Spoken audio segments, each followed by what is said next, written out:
was going to outline, one of my favorite American revolutionaries that you presented in your book, Levi Hart, and his quote goes as the founding fathers have no right to claim that they're being enslaved by Britain if they're slaveholders. And I was going to do the exact same point Ibis just presented here.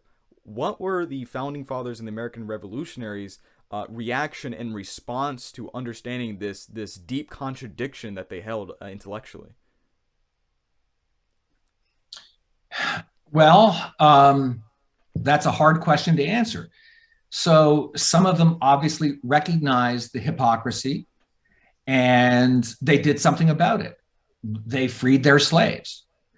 There were some, like Patrick Henry, and Thomas Jefferson, and Jefferson, I think, is the classic case, who didn't free his slaves and came to, I think, in many ways rationalize, and I mean this very much as a criticism, came to rationalizing all the reasons why he claimed not to have been able to free his slaves.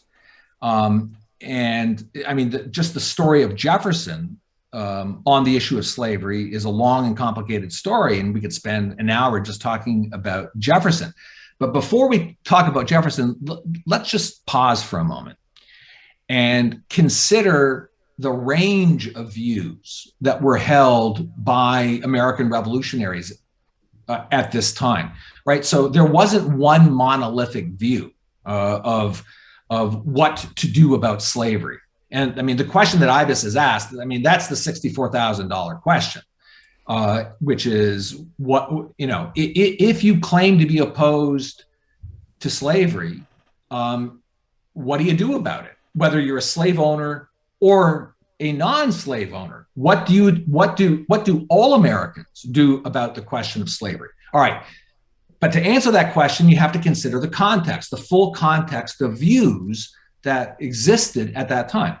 And there was a range of views. I would say there were sort of four levels of views. On the one hand, at one end of the spectrum, you had people like John Adams, for instance, who was opposed to slavery, morally opposed to slavery his entire life, and never owned slaves. Then you get people like Benjamin Franklin and John Jay, one of the three authors of the Federalist Papers. They had, as younger men, they had formally owned slaves. Now, they lived in the North. Franklin, of course, lived in Philadelphia. John Jay lived in New York City. And they owned what would have been called at the time house slaves, who effectively served as servants within the home, right? So that kind of slavery, though immoral, was very, very different from the kind of slavery you would get in the Deep South, for instance. And yes, they owned slaves. They owned, one or two house slaves, as they were called at the time, but they freed their slaves. And by the 1770s and 80s, they also founded anti-slavery societies, and then spent the rest of their lives, Franklin in particular, fighting slavery tooth and nail. Third, you get to people like, for instance, George Washington, who was a major slave owner in Virginia. But Washington freed his slaves in his will. I think it was on the death of his wife, he freed his slaves. So not great, but at least it indicates that he recognized that slavery was immoral and that it should be abolished. And he eventually freed his slaves. And then you get the really hard cases, which we've already just talked about, namely people like Patrick Henry and Thomas Jefferson, who, Ibis, as you said, talked the talk, but did not walk the walk. They were anti-slavery. Both were anti-slavery in theory. Yeah.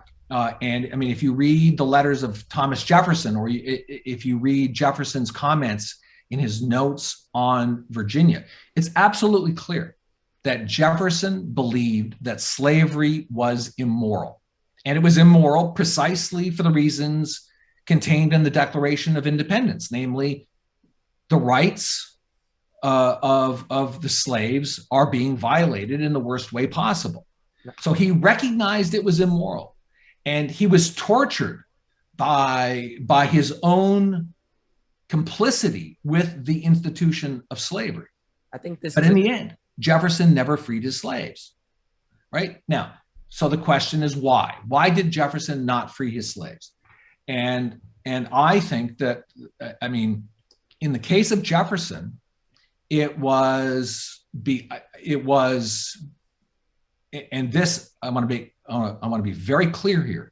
It was absolutely because of Jefferson's own moral failings.